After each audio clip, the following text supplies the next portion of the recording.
lang po, pagkatapos namin naliligo, naglilinis kami ng cotton bud. Nagpasalamat kami na hindi man nagkakaroon kami ng infection. Yun lang sa akin. The number one objective of your doctor is to ease your stress or to let you know that this is not something that's fatal. The stress can cause hives, it can cause ulcer, it can cause heart attack. Stress can kill you.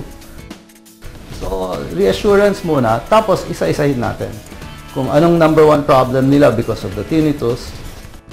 So, then, treat each problem that they describe, and then at the same time, try to treat the underlying cause.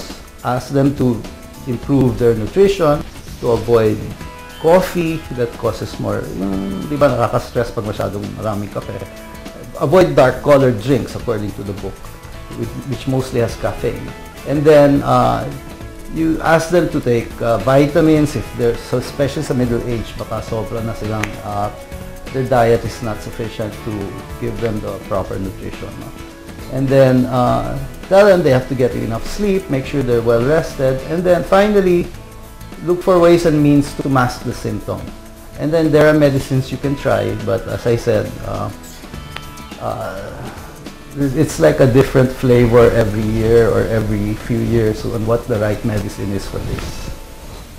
Sadyang napakakomplikado nga ng simptomas na ito dahil na nga sa dami ng kanyang kadahilanan tulad na nga ng ear problems, psychological problems like depression.